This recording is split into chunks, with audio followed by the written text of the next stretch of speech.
이시조선 여섯째 임금인 단종은 어머니가 일찍 돌아가셨어요. 외롭고 슬프게 컸지요. 그런데 그의 부친 문종이 갑작스럽게 죽었습니다. 그래서 12살의 왕이 됐습니다. 그가 임금이 된 지 3년 만에 숙부, 작은아버지지요, 수양대군이 어린 조카 단종을 몰아내고 임금이 됐지요. 그 과정에 황보인이라든지 김종서라든지 박팽년이라든지 이런 사육신이 목숨을 걸고 왕에게 그 잘못됐습니다 간하다가 참수형을 당했어요. 그래서 저 노량진에 가면은 사육신 묘가 있습니다. 저 여러 번 가봤습니다. 자, 그런가 하면은 한명회라든지 이 정인지라든지 이 수양대군을 왕으로 세운 간신배들 있죠. 그들의 정권을 잡고 이 수양대군을 세조라고 이름을 했죠. 자, 조선시대에는 간신들이 충신을 몰아내고 또 왕을 삼는 일이 많았죠. 공화정에서도 이런 일이 일어납니다. 세조는 조카 단종을 강원도 영월로 귀양을 보냈죠. 그리고 백성들이 일어나는 것이 겁이 나가지고 단종을 1457년 11월 7일 17살 되던 해에 사약을 내려서 죽여버렸죠. 자, 그런데 문제는 그 다음입니다. 조카가 죽은 후에 세조가 왕이 되었는데 어느 날 꿈을 꾸었어요. 문종의 아내, 자기 형수 단종의 어머니가 꿈에 나타나가지고 세조의 얼굴에다 가래침을 뱉었습니다. 그런데 꿈이에요. 가래침을 피하는데 그 침이 이 세조의 등에 떨어졌어요. 그런데 무서운 일은 그 다음 날부터 그 침이 떨어진 자리가 골마 썩기 시작하는데 몇 년 동안 생살이 썩어 들어가다가 결국은 그 종기로 세조는 죽었죠. 그래서 백성들은 말하기를 조카를 죽이고 천벌을 받았다. 그렇게 조선시대 사화는 쓰고 있습니다. 모든 인류 마음속에는 누가 가르치지 않았는데 천벌이라는 의식이 자리를 잡고 있죠. 자신이 지은 죄를 국가가 벌하지 않으면 하나님이 벌을 내린다. 그 천벌이죠. 하나님이 벌을 내린다. 천벌을 우리 기독교에서는 다르게 표현하죠. 그게 뭐예요? 심판이죠. 같은 거예요. 아담과 하와가 죄를 졌습니다. 선악과를 따먹었어요.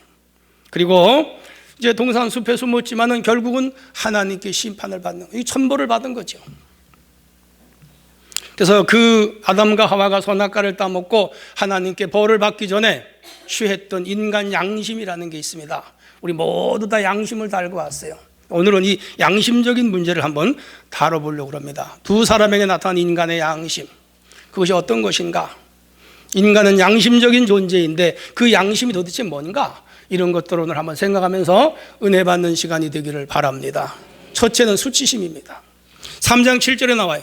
이에 그들이 눈이 밝아져 자기들이 벗은 줄을 알고 무화과 나무 잎을 엮어 치마로 삼았더라. 뭐예요? 수치스럽다 이 말이죠. 양심의 기초 ABC 중에 A가 뭐냐? 수치심을 하는 거지. 수치심이란 다른 사람들을 볼 낯이 없거나 스스로 떳떳하지 못함을 느끼는 마음 또는 그런 거예요. 비슷한 말로 부끄러움 혹은 치욕, 그런 용어가 있습니다. 수치심은 인간 양심의 아주 가장 기본이고 근본이죠. 자신이 잘못한 일에 대해 도저히 낯을 들고 다닐 수가 없다. 내가 개껍데기를 뒤집어 쓰고 다닌다. 수치심을 느끼는 사람들은 그런 말을 하지요. 그래서 이 수치심이라고 하는 것은 인간이 잘못했을 때 느끼는 첫 번째 감정이죠. 이 두 사람은 선악과를 따먹고 하나님을 볼 만한 낯이 없었어요. 수치스러워 부끄럽고 얼굴이 화끈거려서 도저히 대낮에 백주에 돌아다닐 수가 없는 거죠. 그래서 동산숲에 숨었습니다. 시인 윤동주는 죽는 날까지 하늘을 우러러 한 점 부끄러움이 없기를 이라며 스스로 자신을 경계했죠. 수치심을 아는 것조차 어려운 우리 세상에서 이 김동주 시인의, 윤동주 시인의 이런 시적 그 구절을 읊기도 참 어렵습니다. 죽는 날까지는 고사하고 일상생활에서 우리는 부끄러움을 행하는 게 한두 번이 아니고 부끄러운 일을 하도 그냥 얼굴을 뻣뻣이 들고 다니는 사람들이 세상에 얼마나 많은지 모릅니다. 대개의 사람들은 자신이 잘못을 하면 부끄러워하지요. 후회도 하고요. 반성도 하죠. 우리 기독교에서 이 수치심 때문에 하나님 앞에 나와 뭐해요? 맨날 회개하잖아요. 우리 새벽기도 하시는 분들은 알지만 매일같이 회개하면서 기도하고 저는 365일 매일 아침 목사가 죄를 지면 얼마나 지켰어요. 그래서 매일 새벽마다 하나님 앞에 제일 먼저 하는 기도가 뭐지요? 회개 기도죠. 하나님 앞에 더 열심히 못 살아 죄송합니다. 성경책 더 많이 못 읽어서 죄송합니다. 더 열심히 복음을 증거하지 못해서 죄송합니다. 하나님 앞에 더 열심히 겸손해지지 못해서 죄송합니다. 수치심을 알기 때문에 기도하는 거죠. 사람은 자신이 잘못한 일을 알 때 겸연쩍하지요. 머리를 극적하죠. 얼굴이 후끈 달아오르죠. 고개를 푹 숙이죠. 아무 말도 할 수가 없죠. 이게 뭐예요? 인간의 가장 기초적인 양심이라는 겁니다. 동물과 다른 모습이죠. 인간이 이래야 돼요. 우리가 우리 양심을 가지고 살아가면서 제일 먼저 수치심을 느끼고 아는 성도가 되시기를 바랍니다. 공자는 부끄러움을 아는 것이 용기라 그랬고, 수치심은 양심의 또 다른 말이다 그랬습니다. 수치심은 인간을 인간답게 만드는 사회적 감정이라고도 말했습니다. 오죽했으면 맹자는 말하기를 수치심이 없으면 사람이 아니다 그랬습니다. 누구나 잘못을 저지를 수 있습니다. 하지만 수치심을 느껴야 돼요. 옆 사람하고 수치심을 느낍시다. 느끼지 못하면 안 되는 거죠. 성경은 가장 기초적인 양심이 수치심이라고 말씀을 하고 있는 것입니다. 이 세상에는 수치심을 모르고 살아가는 사람들이 얼마나 많은지 몰라요. 인류 역사는 이 수치심 때문에 인류 역사를 발전시켜요. 600만 명의 유대인을 죽였습니다. 히틀러가. 그 후에 독일인들이 그렇게 부끄러워했어요. 야, 이게 인간이 할 짓이냐? 너무 많이 죽였다.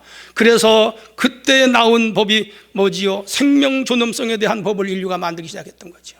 야만에서 수치심을 느끼고 고등 문명 시대로 나온 거죠. 흑인들을 차별하여 노예로 삼았습니다. 부끄러운 일이죠. 그래서 그 후에 인류는 부끄러움 수치를 느끼고 뭐를 만들었습니까? 인권과 평등에 대한 각성을 하기 시작했죠. 수치심, 하나님이 우리에게 주신 기본적인 양심이라는 거죠. 우리가 살아가면서 부끄러운 일을 할 때가 얼마나 많은지 몰라요. 우리 다 부끄러운 일 많이 했어요. 예를 들면 줄을 서야 할 때 새치기 했잖아요. 도로에서 법규 안 지켰잖아요. 길가에다 함부로 침을 뱉었잖아요. 습관처럼 거짓말을 했잖아요. 함부로 남을 욕을 했잖아요. 다른 사람을 비방하고 돌아다녔잖아요. 그러면서도 수치심을 모른다면 인간이 아니죠. 오늘 우리는 교회를 다니면서 우리가 기본적으로 해야 할 일들을 잘 지켜야 하는 성도가 되시기를 바랍니다. 예를 들면 예배 생활을 잘해야 되고, 기도 생활을 잘 해야 되고, 또 교회 봉사도 열심히 해야 되고, 7월 14일부터 11월 31일까지 우리가 30일까지 이웃 섬김 전도를 하는데 이것도 열심히 해야 되고, 어떠한 부서에서 책임을 맡았다면 헌신을 다해야죠. 그런데 우리보다 나보다 더 잘하는 사람이 있단 말이에요. 기도도 나보다 더 많이 하고, 예배도 나보다 더 많이 하고, 전도도 나보다 더 많이 하고, 헌금도 나보다 더 많이 드리고, 그런 성도들이 있어요. 그 사람과 비교할 때 내가 부끄러움을 느껴야죠. 아, 저분은 저렇게 열심히 하는데, 목사님은 저렇게 열심히 하는데, 저 권사님은 저렇게 열심히 하는데, 저 장로님은 저렇게 열심히 하는데, 저 교사는 저렇게 열심히 하는데, 나는 뭐냐? 공동체 한 일원으로서 나는 너무도 부족했다. 나는 너무도 그냥 하나님 앞에 헌신을 다 안 했다. 부끄러움을 알아야죠. 이게 뭐예요? 인간의 기본적인 양심이다, 그 말이에요. 지금 국민들이 정치인들에 대해서 분노했습니다. 촛불을 이쪽 저쪽에서 듭니다. 수백만 명이면 난립니다. 왜 그렇죠? 고위직을 이용하여 온갖 나쁜 짓을 하면서도 뭐를 모른다는 게 수치심을 모르는 거죠. 양심이 타락된 거죠. 성경은 이것을 우리에게 꾸짖고 있다, 그 말이에요. 아담과 하와는 최소한의 양심이 있었어요. 수치심이 있었던 거죠. 그래서 숨었다. 그런데 하나님은 그들에게 긍휼을 베풀어 주셨죠.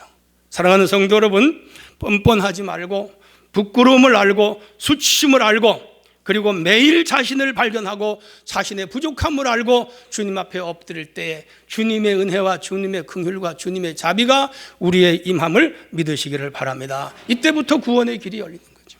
이때부터 은혜의 길이 열리고, 이때부터 축복의 길이 열리고, 그리고 자신의 수치심을 깨닫는 순간부터 하나님의 구원의 손길이 임함을 믿는 우리 모두가 되어지시기를 바랍니다. 두 번째 주제입니다. 두려움이에요. 인간 양심의 두 번째가 뭐냐? 두려움. 10절에 나옵니다. 이르되 내가 동산에서 하나님의 소리를 듣고 벗었으므로 두려워하여 숨었나이다 그랬어요. 두려움을 히브리어로 힐이라 그럽니다. 이 뭐냐면 몸부림친다, 고통한다, 몸을 비틀다, 괴로워하다 해서 유래가 됐고, 고민하다, 고뇌하다라는 의미를 가지고 있어요. 다시 말하면 죄를 지었을 때에 그 죄의 두려움 때문에 몸부림치면서 두려워하는 것, 다른 말로 말하면 이것을 죄의식이라고 하는 거죠. 사람들은 죄를 지었을 때에 여러 가지 이유에서 두려워해요. 그 하나는 양심적인 두려움이죠. 또 하나는 자신이 지은 죄로 인해서 법적 책임을 져야 하는 것에 대한 두려움이죠. 또 하나는 사람들이 나의 죄를 보고 손가락질을 하고 욕을 할까 봐 비난받는 것에 대한 두려움이 있죠. 또 하나는 자신이 그 죄로 인해서 많은 것을 잃어야 되는 두려움이 있죠. 더 나아가서는 성도들은 하나님의 심판이 두렵죠. 이런 복합 감정 때문에 인간은 죄로 인하여 두려워해요. 근데 그게 기본적인 양심이에요. 이 화인이 맞거나 그리고 악해지면 이런 기본적인 양심도 없어집니다. 두려움이 없어요. 사람도 두렵지 않고 제도도 두렵지 않고 하나님도 두렵지 않은 거죠. 타락한 인간이죠. 아담과 하와는 이런 고통 때문에 숨었습니다. 그들이 죄를 짓고 숨는 것은 어쩌면 당연한 것이에요. 일단 자리를 피하고 보자 양심 충동이었겠죠. 우리들 방송, 신문, 지상을 통해 자주 보는 현상들이죠. 연예인이라든지 정치인이라든지 돈 많은 갑부라든지 사회적 큰 죄를 지은 자들이 어떻게 합니까? 해외로 도피하잖아요. 출국했다, 도망했다, 건너오지 않는다, 인터폴을 통해서 잡아온다. 두려움 때문에 나간 거죠. 인간은 자신이 지은 죄에 대한 두려운 감정, 양심이라는 기능을 통하여 중요한데 왜 하나님이 이런 기능을 주셨는가? 왜 두려움을 주셨는가? 중요한 게 있어요. 이 두려움을 주신 것은 죄를 방지하는 기능이에요. 우리가 두려움함으로 죄를 짓지 않도록 하나님이 방지해 주시는 줄 믿으시기를 바랍니다. 또 이 두려움은 죄를 지었지만 그 죄에 대하여 회개하는 기능을 해요. 새 사람으로 거듭나게 하는 기능을 하고 또 더 나아가서 자신을 정화하고 세상을 아름답게 살아가게 하는 기능을 하며 이 두려움은 하나님 말씀에 순종하게 하고 철저하게 회개를 통하여 거듭나게 하고 영원한 구원과 내세를 얻게 하는 기능을 하는 것이 두려움이에요. 그런데 이 죄를 짓고 두려움을 모른다. 끝난 거죠. 2019년 5월 25일 제주도 제주시 조천읍의 한 펜션에서 고유정이라고 하는 36살 먹은 여자가 자신의 전 남편 강 씨에게 졸피뎀을 먹였습니다. 그리고 칼로 살해했습니다. 펜션 내에서 시신을 훼손해가지고 제주도 완도 해상 경기도 김포 친정 아버지 집 쓰레기장에 종량제 봉투에 담아가지고 버려서 유기했죠. 언론에서 시신을 훼손할 정도를 그 순화해서 보도를 했지만은 30년 경력의 강력계 형사가 말하기를 너무 잔인해서 자기도 도저히 혀를 내두를 정도였다고 그렇게 말하는 것을 들었습니다. 그래서 차마 언론사에서 그 훼손 정도를 자세하게 보도를 못한 거예요. 자, 그런데 며칠 전에 검찰에서 그가 의붓아들을 죽인 거예요. 전 남편을 죽이고 두 번째 결혼을 했는데 두 번째 남자가 데리고 온 아들이 있었어요. 그 아들을 또 죽여버린 거예요. 둘 죽인 거죠. 근데 TV 보니까 고개를 뻣뻣이 쳐들고 나오더라고요. 야, 그걸 보면서 참 뻔뻔하다. 자신의 죄에 대한 두려움이 전혀 없다. 인간이 타락하면 살인마가 되는구나. 제가 그걸 깨달았습니다. 우리 기독교인들은 작은 일에도 두려워해야 되고 작은 죄에도 두려워해야 되고 작은 잘못된 말을 하고도 두려워할 줄 아는 성도가 되시기를 바랍니다. 그 양심이 뭐예요? 살아있는 양심이죠. 어떤 청년이 목사님에게 지난 일에 대해 상담을 하러 왔습니다. 몇 년 동안 자신을 괴롭혀온 일이 있다는 거예요. 그 학창 시절에 탑이에요.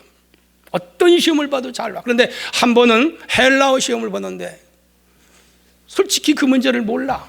그래서 그 문제를 그냥 풀지 않고 예를 들어 10문제라면 9문제 풀고 그 한 문제 안 풀었어요. 그 집으로 왔습니다. 얼마 있는데 담임 선생님이 전화를 했어요. 그 학생 헬라 실력이 상당한데 왜 그 문제를 안 풀었느냐 그랬더니 이 사람이 거짓말했어요. 아, 제가 안 푸른 문제가 있어요? 저는 다 풀었는데 그래서 그냥 너스를 떨면서 거짓말을 했어요. 그렇다고 선생님이 전화로 그 문제를 한번 잘 답을 다뤄주면 내가 맞춘 걸로 해주겠다고. 뭐 그런 학교가 있는지 모르지만 하여간 그랬어요. 그래서 이제 이 문제에 대해서 선생님이 말하니까 선생님 잠깐만 계세요. 그러고는 자기 성경, 신약 성경과 신약 성경을 해설한 책을 가지고 와가지고 선생님이 묻는 말을 성경책을 찾아가지고 해설서를 찾아가지고 답을 달았어요. 선생님이 몰라요. 자기가 책을 보고 말하는 것을.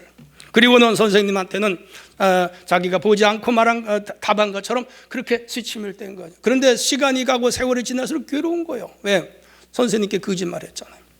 자기가 안 풀고 문제 지낸 것을 몰라서 안 푼 걸로 1차 거짓말을 했고, 두 번째는 그 전화상으로 답을 대는데 그게 자기가 답을 알아서 된 것이 아니고 참고서를 가지고 책을 보면서 읽어줘. 두 가지 죄를 졌잖아요. 이 사람은 양심이 살아있는 사람이에요. 늘 하나님 앞에 나와 기도할 때마다 나는 위선자다, 위선자다 찌르는 거예요. 도저히 어떻게 할 수가 없어요. 그래서 목사님을 찾아와서 상담을 하는 거예요. 제가 솔직히 이런 죄를 졌는데 이 문제를 어떻게 하면 해결할 수가 있습니까? 여러분 같으면 어떻게 하면 되겠어요? 어떻게 하면 되겠어요? 간단하잖아요. 그 목사님이 담임 선생님을 찾아가든지 그 선생님 찾아가든지 그 선생님에게 전화를 해서, 그때 내가 두 가지 거짓말을 했습니다. 하나는 내가 문제를 못 풀고 모른 척 거짓말을 했고, 두 번째는 내가 보고 답을 했는데 안 보고 답을 하는 것처럼 거짓말을 했습니다. 그러니까 용서를 빌으라 그랬어요. 그러면 당신 마음의 두려움과 이 마음의 죄책감이 사라질 거라고. 근데 이 청년이 한참을 생각을 하더니 그것만은 못하겠습니다. 왜 못하느냐? 선생님께서 나를 어떻게 생각하시겠느냐 이거지. 용기가 없는 거예요. 그래서 그 사람은 그냥 돌아갔는데, 이 목사님 하시는 말씀이에요. 아마 수년이 지났지만 지금도 이 사람은 죄책감을 가지고 살아갈 것이다. 그래서 이 사람은 양심은 살아있는 거예요. 그런 죄를 짓고 죄가 죄라는 걸 자기가 깨닫는 거야. 근데 문제는 뭐냐? 고백하는 용기가 없었던 것이죠. 이게 문제예요. 사람들이 죄책감은 가지고 죄에 대한 두려움은 있는데, 첫째는 하나님 앞에 나와서 회개하는 용기가 없는 거예요. 두 번째, 하나님께는 하나님이 못 들으니까, 아니 하나님이 안 보이니까 막 지절거리면서 회개하는데 당사자에게 가서는 못하는 거지. 왜? 창피하니까, 부끄러우니까, 혹은 법적인 책임을 져야 되니까, 자기가 그렇게 못되게 살아온 과거가 들통이 나니까 못하는 거죠. 그런데 참 신앙은 이 두려움을 고백하고 두려움을 용서를 구하는 용기가 있을 때 그 양심이 살아있는 양심인 줄로 믿으시기를 바랍니다. 예수님 뭐라고 말씀하세요? 예배를 드리다가 누구에게 원망 드릴 생각나거든 제사 드려봐도 헛거요. 그거 헛겨요. 오늘 예배 드려도, 찬양 아름다운 은약을 들어도, 기도를 많이 해도, 1시간 경건하게 은혜를 받아도, 설교를 잘 들어도 소용이 없다는 거예요. 왜? 지금 원망 들을 일을 했다. 사람과 사람 사이에 내가 잘못한 것이 있는데 그 문제를 먼저 해결을 하고 와서 예배를 드려야 그 예배가 연락이 되지, 그거 하지 않고 드리는 예배는 뭐예요? 나무함이 탑을, 도로함이 탑을이다 이 말이에요. 무슨 말인지 아시죠?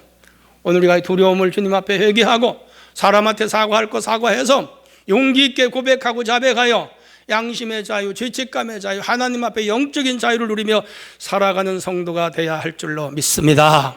할렐루야. 주님은 찾아오셔서 그들에게 긍휼을 베푸시잖아요.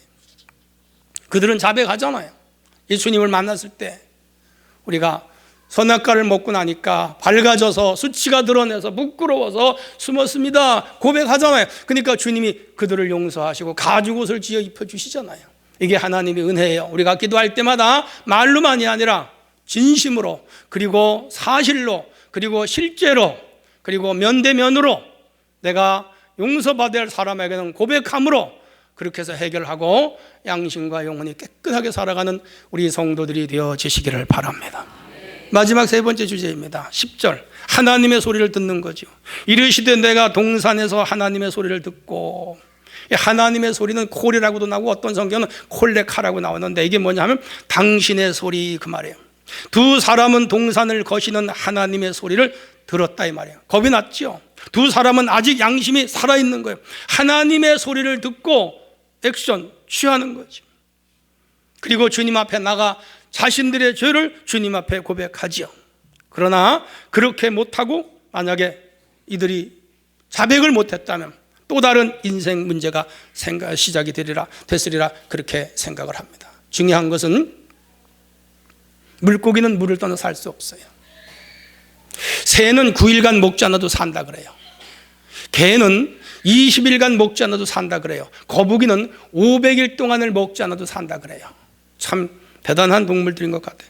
그런데 물고기가 물을 떠나서 살 수 없듯이 하나님의 성도들은 매일 하나님의 음성과 하나님의 소리를 듣지 않고는 살 수가 없는 거예요. 여러분 영혼이 맑아져서 하나님의 음성과 소리를 들을 수 있기를 바랍니다.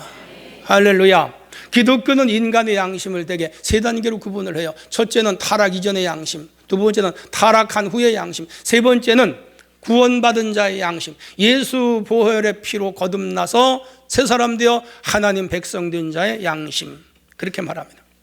양심은 인간 마음속에 있는 도덕심이잖아요. 그 양심이 뭐냐? 선과 악을 구분하는 능력. 최초의 양심은 하나님과 인간이 공유한 양심이라 그래요. 그걸 진선미의 양심이라고 합니다. 아담과 하와에게 루아를 주시고 하나님의 모양과 형상대로 창조를 해서 그들이 하나님을 닮게 만들었어요.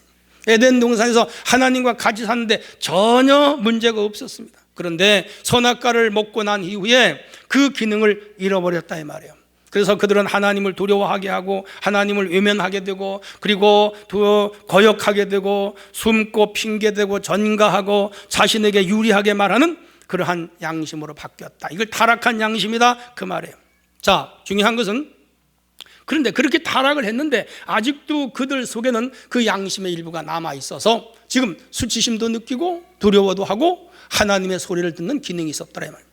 여러분 예수 안 믿는 사람이 타락해서 이제 구원은 못 받았지만 아직도 그들에게는 이 양심의 일부가 남아 있거든요. 근데 우리가 전도하는 것은 그들에게 전도를 하여 주께로 돌아오게 하면 그 하나님의 영이 우리 이 병들고 깨지고 조각나고 문제 생긴 우리 양심을 회복하는 역사가 일어나고 기능이 일어나는데 그걸 영적 부활, 더 나아가서는 구원론적으로 말하면 구원이다 그 말이에요. 우리가 예수 믿기 이전에 죄 지었던 모든 타락 상태에서 구원을 받고 하나님이신 거룩한 양심으로 바꿔줬잖아요. 그래서 안 믿는 자의 양심과 믿는 자의 양심은 다른 거예요. 그런데 이렇게 다름에도 불구하고 믿는 자의 양심이 안 믿는 자만 못하거나 안 믿는 자나 비슷하다면 그는 아직 구원에 이르지 못한 수준이다 이 말이죠. 우리 성도들이 완전한 양심의 회복과 구원을 통하여 하나님의 맨 처음에 주셨던 그 본질의 형상과 모양을 찾아가야 할 줄로 믿습니다. 할렐루야. 이런 사람들이 되기를 주님의 이름으로 축원합니다. 자, 바울은 이 문제를 이렇게 해석합니다. 로마서 7장 22절로 25절에 보니까 내 속사람은 하나님의 법을 즐거워하되 내 지체 속에서 한 다른 법이 내 마음의 법과 싸워 내 지체 속에 있는 주의 법 아래로 나를 사로잡아 오는 것을 보는도다. 오라 나는 곤고한 사람이로다. 이 사망의 몸에서 누가 나를 건져내랴. 우리 주 예수 그리스도로 말미암아 하나님께 감사하리로다. 그런즉 내 자신이 마음으로는 하나님의 법을 육신으로는 주의 법을 섬기노라. 구원받았어요. 양심이 회복이 됐어요. 그럼에도 불구하고 옛날의 죄의 관성에 의해서 자꾸 육신은 죄 쪽으로 가더라 이 말이에요. 내 마음은 하나님께 있는데 가더라. 그런데 이 문제를 어떻게 해결하느냐? 간단해요. 하나님의 법, 하나님의 말씀을 자꾸 생활 속에 실천하고 그 말씀을 행동하고 그 말씀에 순종하며 살아갈 때에 결국은 내 육체의 양심을 거스리고 죄를 쫓아가는 것이 하나님의 뜻을 따라가는 사람으로 바뀌어지더라. 그게 로마서에 바라는 바울의 고백이죠. 다시 말하면 성화 구원이 이루어지면서 결국은 내가 하나님 주신 선한 양심으로 바꾸어지더라 그 얘기예요. 사랑하는 성도 여러분, 우리 매일매일 속에 하나님 말씀에 순종하고 하나님의 뜻에 복종하고 성령님의 인도하심에 순종하고 그의 뜻에 따르는 양심이 되어지시기를 바랍니다. 그렇게 되면 우리가 완전한 의인으로 온전한 구원의 백성으로 한나라 백성으로 살아가게 될 줄로 믿습니다. 결론입니다. 기독교인의 양심은 불신자의 양심을 뛰어넘어야 되죠. 그것을 신앙 양심이라고 말합니다. 죄의 수치심을 알아야 되고 죄에 대한 두려움을 알아야 되고 하나님의 음성을 들을 줄 아는 그런 성도가 되어야 할 줄로 믿습니다. 양심을 영어에서 conscience라고 말합니다. 누구와 함께 안다 그 말이에요. 누구와 함께 압니까? 하나님과 함께 나를 아는 거지요. 성령님과 함께 나를 아는 거지요. 하나님의 말씀과 함께 나를 아는 거지요. 그게 뭐예요? 그게 양심, conscience라 이 말이에요. 오늘 우리가 양심 없이 산 사람이 얼마나 많은지 몰라요. 여러분, 구원이라고 하는 것은 양심이 원래 상태로 회복된 상태를 구원이다 그렇게 말해요. 예수를 믿어도 양심 없이 살아가는 사람들, 예수를 믿어도 양심을 그냥 화인 맞은 사람, 예수를 믿어도 양심에 털이 난 사람, 예수를 믿어도 양심 전혀 밖에 살아가는 사람들이 얼마나 많은지 몰라요. 그런데 안 믿는 불신자들이 살아가는 삶의 방식이에요. 우리는 하나님이 주신 이 거룩한 구원받은 양심으로 죄에 대한 수치심을 느끼고 하나님의 말씀을 어기고는 벌벌 떨어야 되고, 그리고 하나님이 주신 성령의 음성과 말씀의 음성을 늘 들으면서 자신을 채찍질하고, 그래서 날마다 성화되고 그리고 거룩하여짐으로 하나님의 백성으로, 천국 시민으로, 궁극적으로 하늘나라 가는데 조금도 부족함이 없는 그러한 성도들로 살아가야 될 줄로 믿습니다. 오늘은 이 양심에 대해서 생각을 해봤습니다. 내가 양심적으로 사는가? 수치심은 제대로 하는가? 그리고 진정으로 하나님을 두려워하는가?